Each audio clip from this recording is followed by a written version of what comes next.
1973. It was a bad year by most yardsticks. It was a bad year to be involved in the game of politics. A year in which integrity and honesty became distant virtues from the past. It was a year in which owning a fireplace became a fashionable commodity. It was the kind of a year Rip Van Winkle would not have minded sleeping through. But in the world of sports, it was a banner year. It was Nolan Ryan's exploding fastball. It was Henry Aaron reaching out and touching a dream. It was the Miami Dolphins completing a fantasy. It was Secretariat becoming a legend. It was John Hiller defying fate. But for the world of sports, it was not a year without its scars. It was Dick Williams feuding with Charles O. Finley. It was a talented athlete, Carl Kasulke, losing the mobility of his muscles in a motorcycle mishap. It was human destruction at Indianapolis. However, in the world of sports, the good far outweighed the bad and made 1973 well worth remembering. The new year started in the Los Angeles Coliseum. The Miami Dolphins, winners of 16 straight games, were meeting the over-the-hill gang, the Washington Redskins, in Super Bowl VII. The first quarter produced little offensive action as both teams tried to explore each other's weaknesses. The Dolphins finally struck first when, on the last play of the first quarter, Bob Greasy hit Howard Twilley with this touchdown pass. Donka and Kick are the split backs in behind Greasy, waiting for the snap. Bob drops the throw. He sets up. He is firing for Twilley. He's got it. And he's in for the touchdown. Howard Twilley. And here come the white handkerchiefs. The second quarter was more of the same. Very defensive football. Late in the quarter, Washington started to make their drive. That is, until Nick Bonacotti got in their way. Kilmer with a long count at the line of scrimmage on the snap. He drops a couple of steps back, gets a good rush, fires, picked off by Bonacotti. 45, 50, 45 to the 40, 35 to the 30. He's run out of bounds at the Washington 25-yard line. Scorning the field goal, Miami went right for the end zone. Third down and 5. At the Washington 22-yard line, Jim Mandich has come in, replacing Marv Fleming at tight end.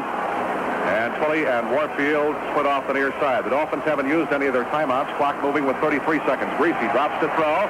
He sets up. He is firing in the corner. Mandich, he makes a tremendous catch. Did he hold on to it? He did. Out of bounds at the 3-yard line. Holy Toledo, what a play by the third-year man from the University of Michigan, Jim Mandich. 21 seconds left to play in the first half. Kick and Zonka remain the running back. They split. In behind Greasy, second and goal from the 1-yard line. Waiting for the snap. Here's the handoff. Kick into the middle. And it's going to be very close. Touchdown, Miami. Here come the handkerchiefs. In the second half, Washington tried to make a game of it. But whenever they threatened, that Miami defensive unit was there to make the big play. Ball just outside the Dolphins' 10.5-yard line. Let's see if they can stop them. Taylor splits far side, Jefferson near side. Kilmer ready to go to work from the Dolphins' 10.5. He drops to throw. He sets. He fires the middle. Intercepted in the end zone. Jake Scott 5, 10, 15 to the 20, 25, 30. He might go. 35, 40. And he's dragged down from behind at the 50-yard line. Late in the fourth quarter, Miami tried to pad their lead to 17-0 with a field goal. It was blocked, and Garo Yepremian, the Dolphins' place kicker, tried to throw his first professional pass. However, the end result was a Washington touchdown. A 42-yard attempt by Yepremian. Snap, set down. The kick is blocked. Rolling loose on the field. It is picked up by Garo. He tries to throw a pass. Deflected in the air. Grabbed by Bass. 40, 35, 30. He's going to score. 15, 10, 5. Touchdown. Washington got one more crack at it, but that Miami defense stiffened. Fourth down. Here is Kilmer. Back to throw. He is caught. And he is dropped back at the 17-yard line. Den Herder and Stanfill all over him. And that could be the all-ball game. The clock is moving. They're not going to get a playoff. 5 seconds, 4 seconds, 3 seconds. The Dolphins have won Super Bowl VII, have completed the greatest season in NFL history. And that is going to be the end of the ball game as the Dolphins have won it by a score of 14-7. In college basketball, UCLA won an unprecedented 7th consecutive NCAA basketball championship, their 9th in the last 10 years. But it was in the NIT where all the excitement took place. Virginia Tech, given little chance at the outset of the tourney, made it all the way to the final game against Notre Dame. The game was sent into overtime when Virginia Tech's Greg Leader hit this clutch shot as the clock ran out. Tech will put the ball in play from midcourt. Bobby Stevens to Craig Leader. Leader with 5 seconds to go. Hit! We go to overtime. However, the dramatics did not end there. In the overtime period, Notre Dame held a 1-point lead when they missed the foul shot that might have brought them the championship. Once more, Virginia Tech was thrust into a pressure cooker situation. And once more, they did not disappoint their faithful. 12 seconds to go. Out of bounds with the ball is Ed Frazier. Want to get it into Bobby Stevens. He's back court. Gets it into front court. Stevens gets to the top of the key. One step, takes the jumper. It's not good. The rebound to Stevens. 2 seconds to go. He shoots. It's good! It's good! It's good! Virginia Tech wins the NIT! In the National Basketball Association, the New York Knicks, second-place finishers in the Atlantic Division during the regular season, reached their peak at playoff time and won the NBA championship. Lakers to the forecourt. A pass battled away by Frazier. Frazier to the midcourt line with 8 seconds. Frazier to the left side of the circle. Down the lane. Hands to Monroe. The whirling move, no good. Rebound tipped in by Jackson. Now the Lakers fire down court. Here's Chamberlain taking it. He drives and stuffs with 1 second to go. The Knicks will inbound. Bradley is told to inbound the basketball. He does to Reed. Willis hooked by Bradley, and that's the story. The New York Knicks have defeated the Los Angeles Lakers by the score of 102-93. The New York Knicks winning their second championship of all time, their second within 4 years, both coming at the expense of the Los Angeles Lakers. The National Hockey League saw the Montreal Canadiens return to the top of the heap after a year's absence as they won their 18th Stanley Cup championship. A powder keg of destruction during the regular season, the Canadiens beat the Buffalo Sabres, Philadelphia Flyers, and Chicago Blackhawks in the playoffs. However, the hockey season did not end there, for there was a new league on the block in 1973, something called the World Hockey Association. The new league's first championship was won by the New England Whalers as they ripped apart the Bobby Hull-led Winnipeg Jets. Cuddy's got it behind the net, feeds it out on the right side. For Milt Black, 11 seconds. Dorey down deep into his own zone. Dorey throws it down to the Winnipeg zone. Picked up by Cuddy. They're counting down the clock. 2 seconds, 1 second. It's all over. And the Whalers are the first WHA champions. Unlike 1972, when a player strike delayed the start of the season, Major League Baseball started 1973 without any hitches.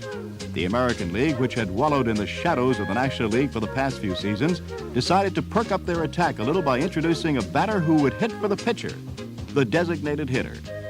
The American League's two premier designated hitters in 1973 were Tommy Davis of the Baltimore Orioles and Orlando Cepeda of the Boston Red Sox. Off second, Retmund. Escaping from first, Blair, not held by Tennis. The 1-0 to Davis. Here's a looping pop-up into shallow right. Tennis is going back. Jackson coming in. They can't get it.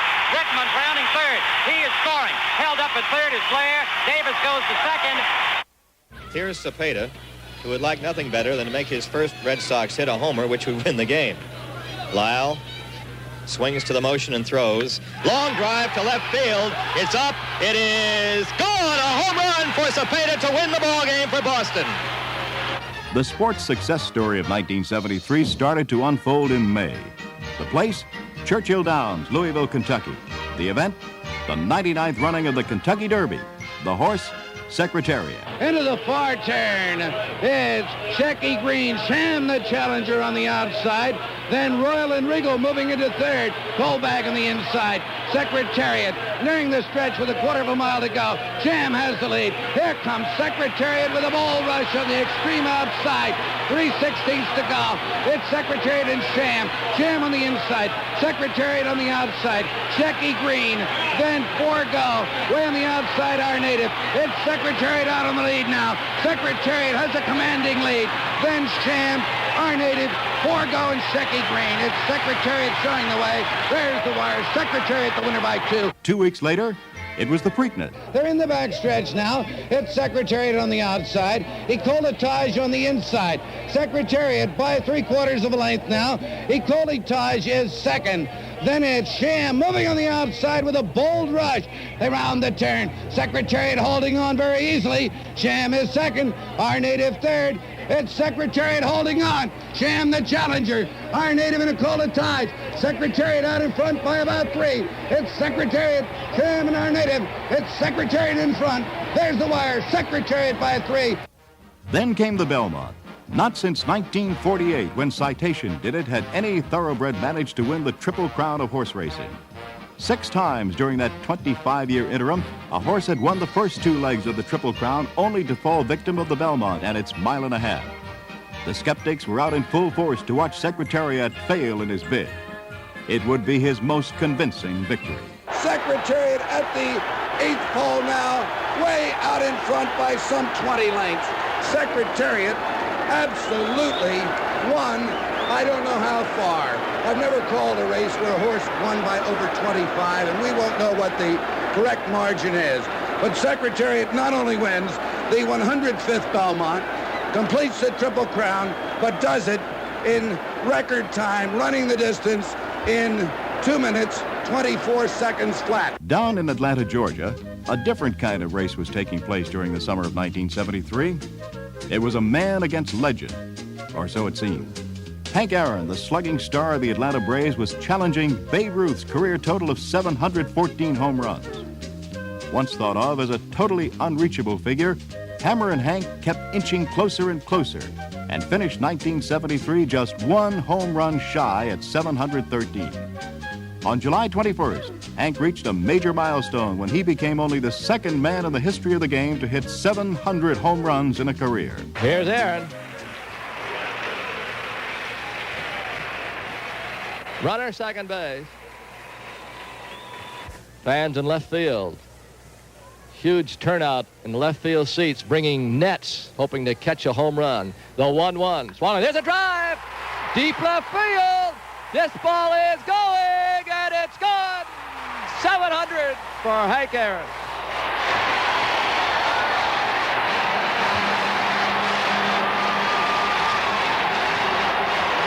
Of all the all-star games in the world of sports, none has quite the magnitude and glamour as that of Major League Baseball. The 1973 All-Star Game took place on July 24th in the spanking new Harry S. Truman Sports Complex in Kansas City. The American League, once the dominant team in all-star competition, had fallen upon hard times in the last decade or so and was trying desperately to reestablish its prestige in all-star play. They got off on the right foot when, after a Reggie Jackson double, Amos Otis drove home the first run of the ball game with a single. 2-2 the count to Otis. Ground ball toward second base. Morgan knocks it down, pursues it. Jackson's on his way around third. He'll come in to score. 1-0 the American League. But then the National League rolled out their heavy artillery and took over. First, it was a Johnny Bench home run. Long drive down the left field line, hooking toward the foul line, and it is gone. Home run, Johnny Bench.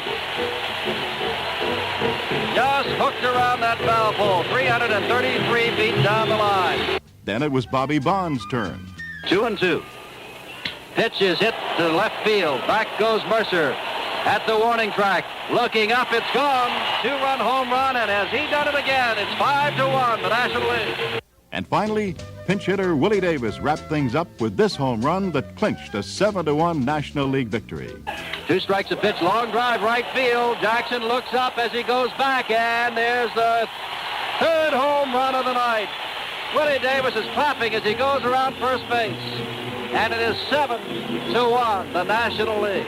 Bench, Bonds, and Davis have all hit home runs.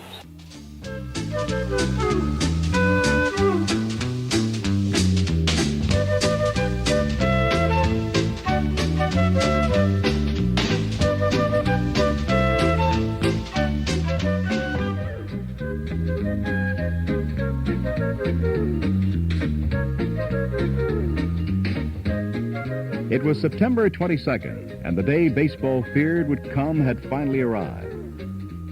That was the day that Willie Mays, baseball's closest thing to perfection, who after 22 years of tape measure home runs, 22 years of daring base running, 22 years of spine-tingling catches, after 22 years of just sheer excitement, was calling it a career. Right now, like I started to explain, I played 20 years or 22 years, and I think it's just time to get out. I really do. I think when the game stopped being fun, and when you're hitting, like you said, 211, it's no fun going out there every day and not being able to produce. But it was also the day that the world of sports would be hit with its biggest farce. It was the male chauvinist pig versus women's liberation. Or to put it more simply, the Bobby Riggs, Billie Jean King Battle of the Sexes tennis version. Oh, that first service has been a disaster for him all night, Chief. And the second serve well. There is no good time for a double fault, but there can be a disastrous time, and that may have been it. Third match point for Billie Jean King. Looks a little like Margaret Court now. Oh.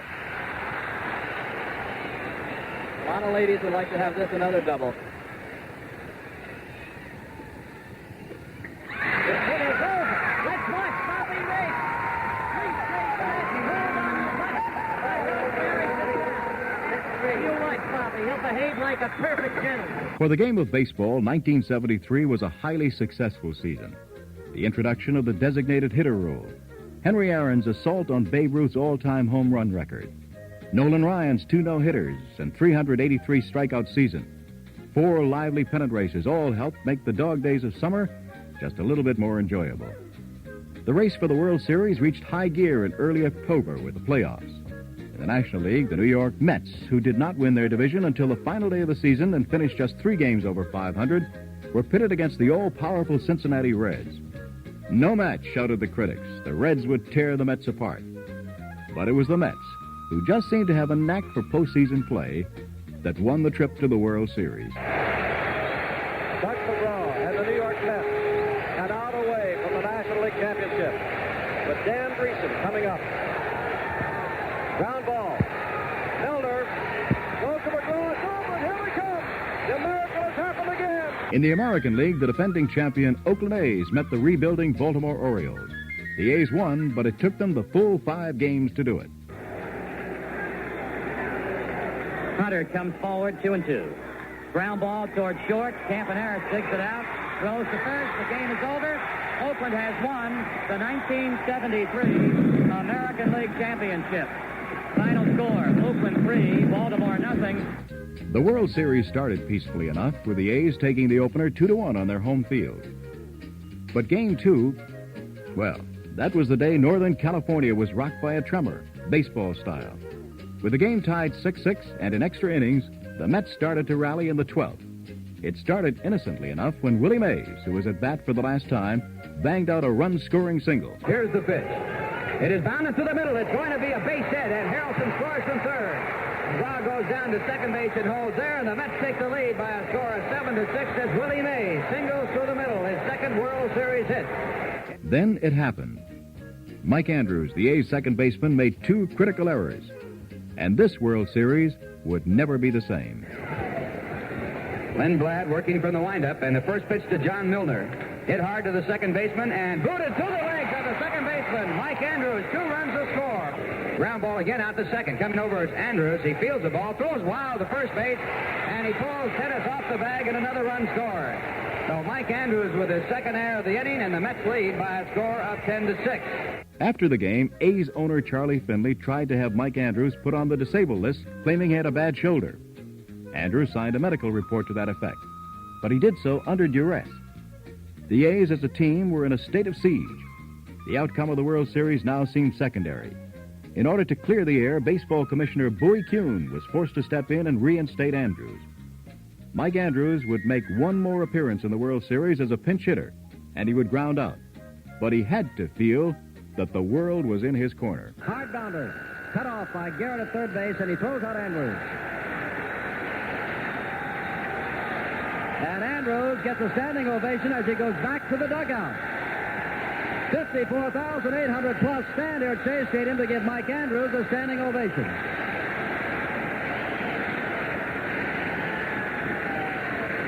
And in the on-deck circle, as he goes by, Joe Rudy stops, puts his bat down, and applauds as he goes by.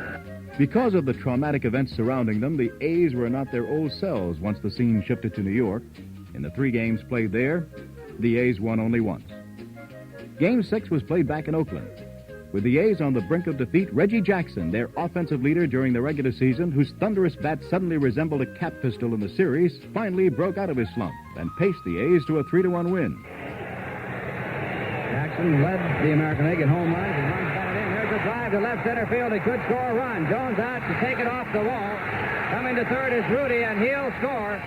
Jackson falls down, rounding second base, and has to go back to the bag as the relay throw goes over the head of Bud Harrelson and gets away. The pitch is hit hard to right center field. It'll be a base hit going over Staub. He has it. Takes it back to the infield. Meehan picks it up, and Vando is coming in. The ball dropped by Meehan. The throw to the plate is not in time. Now with the series all tied up at 3 games apiece, it came down to that crucial 7th game. Oddly enough, the A's had failed to hit a home run in the first 6 games of the series. But they sure broke loose in Game 7. First, it was Bert Campaneris. Here's the pitch. It is hit to deep right field. Going back, it stops to the warning track. It is gone. Goodbye. A home run by Campy Campaneris. Then Reggie Jackson put the icing on the cake. The next pitch, deep to right field. It is going. It is gone. Goodbye. A 2-run home run by Reggie Jackson. The Mets started to make some noise in the 9th inning, but Darrell Knowles, who appeared in all 7 games out of the bullpen, put out the fire. There's a little looper out to Campaneris. The A's on the road. Oakland has won it again. Every year, it seems college football produces one of those games of the decade. And 1973 was no different. This year, it was those ancient arch rivals from the Big Ten, Ohio State and Michigan. Both were unbeaten as they entered the final weekend of November. On the line, the Big Ten championship, a possible national championship, and a trip to the Rose Bowl. The first half was all Ohio State.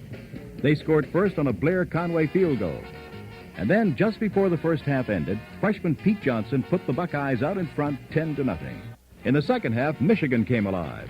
First, they scored on a field goal, and then quarterback Dennis Franklin scored on a rollout to tie up the ball game. Chapman and Shuttlesworth are the running backs in a power I formation. Franklin waiting for it now. And Franklin gives it to Shuttlesworth, fakes it to him, keeps it, 5, touchdown! Franklin made it on the keeper. Would they go for 2? No, they're going to go for 1. It's up and good, and the ball game is tied. Because of the tie, a vote had to be taken by Big Ten athletic directors to determine who would go to the Rose Bowl. They chose Ohio State, and the outcries from the state of Michigan were enough to shake North America. However, the decision stood, and the Buckeyes went west for New Year's Day. For the past few years, pro football has been the subject of much criticism. The game had become too defensive-oriented. The field goal played too prominent a role, cried the critics. Well, those screams of anguish were heard again in 1973, but they were slightly subdued. The reason? The unbelievable performance of O.J. Simpson of the Buffalo Bills. He started in Game 1 by setting an NFL record for rushing in one game with 250 yards, and he didn't stop until the season was over. For the season, he rushed for 2,003 yards, eclipsing Jimmy Brown's all-time record by 140 yards. Braxton is the fullback and Simpson the tailback in an I formation. Hill to the left and Chandler to the right. As Joe Ferguson calls signals, quick pitch. Back to Simpson, trying to sweep it wide right. He's across the 25, 30, 35, 40, 45, cuts to the inside of midfield, breaks away a tackle. At the 35, at the 30, the 25, the 20, the 15, the 10. He's hauled out from behind at the 8-yard line by Ron Bolton. O.J. Simpson. The NFL ended its season on December 16th, but the countdown to Super Bowl VIII continued. Sunday, December 30th, was the day the NFL found out who was going to the Super Bowl. In the NFC, the Minnesota Vikings met the Dallas Cowboys in Irving, Texas. Minnesota struck first. Slot back formation left. There's the handoff going to the wide side to Foreman at the 5. He's tackled and goes into the end zone. Touchdown, Minnesota. After tacking on a field goal, Minnesota was pinned deep in their own territory. Forced to punt, Mike Eischeid did his job by booming a tremendous kick. And Golden Richards did his thing by returning it all the way for a touchdown. Eischeid a step inside the end zone, gets a high snap and hurries his kick, but under the circumstances makes a brilliant kick. Backing, Richards way back up to the 38-yard line of Dallas. Here he comes back to midfield. He's at the 45. He is heading down the left sideline. He is going to go in for a touchdown. If there was a time for Dallas to break the Vikings' back, this was it. But Fran Tarkenton, the Minnesota quarterback, had waited 13 years for this game, and he wasn't about to throw in the towel. Foreman coming in motion to the right. Tarkenton dropping back and rolling to the right, looking long, way down deep. It is to Gilliam. He's got a touchdown. Minnesota beat Dallas 27-10, and later on that afternoon, Miami would conquer Oakland by the same score. The Dolphins used their awesome running game to submerge the Raiders. In the first half, it was all Larry Zonka. On third down and 2, Greasy calls signals, hands the ball to Zonka, touchdown! In the second half, Oakland started to come back. Ken Stabler hit Mike Ciani with this touchdown pass. Stabler looking. Stabler throwing all by himself in the end zone. Touchdown, Ciani. Nobody near him. In the fourth quarter, Oakland was confronted with a 4th-and-1 situation at their own 45. If they make it, they have a chance. If they fail, the season is over. They failed. Stabler calls signals, hands it to Marv Hubbard. Picked up by Stabler. Ball goes over to Miami. Miami took over at this point and coasted into their 3rd straight Super Bowl appearance. One day left in 1973, and just enough time for one more sports spectacular. It was the Sugar Bowl. And as the hours ticked down to just a precious few, Alabama and Notre Dame, both unbeaten, battled it out for the national championship. In the first quarter, Notre Dame controlled the ball and took a 6-0 lead. Alabama came back with a touchdown of their own and went out in front 7-6. It didn't last long as Notre Dame's Al Hunter returned the ensuing kickoff 93 yards for a touchdown. Here's the kick. Coming down on about the 7-yard line. It's taken there by Hunter to the 15, to the 20, the 25, to the 30, the 35, the 40, the 45, the 50, the 45, the 40, the 35, the 30, the 25, the 20, the 15, the 10, the 5. Touchdown, Notre Dame. This game was a classic. Notre Dame won it late in the fourth quarter when, trailing 23-21, Bob Thomas put the Irish ahead to stay with this field goal. It is 4th down and 2 yards to go. He had 2 yards and 2 cracks, and he took to the air. Tried to hit Bullock in the corner. Now Thomas has missed from the 48 and 54 yards. So Thomas will attempt now with Doherty holding from the 9-yard line, so it'll be a 19-yard field goal attempt. The ball is spotted, the kick is up, and the kick is good. The kick is good. There was still time for Alabama, however. They had Notre Dame pinned on their own 2-yard line. But Notre Dame's unheralded quarterback, Tom Clements, completed this gutsy 3rd down pass that finished off the Crimson Tide. 3rd down now with the ball on about the 2.5-yard line, 3-yard line, call it.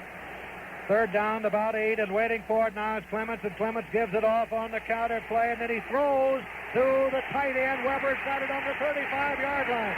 I thought he gave it off, but he kept the ball, did a great job of faking, and hit Weber, the tight end, up on the 35-yard line. I thought he had given the ball off. He faked me right out, and he threw that ball to Weber and completed it. That's his first catch. And they're going to mark that ball on the 38-yard line and talk about a big first down. A big first down with 1 minute and 56 seconds left in the game. 35 yards on the play. The Irish have a first down at their 38. Here they break the huddle and come up to the line, and now Alabama's battling for their life.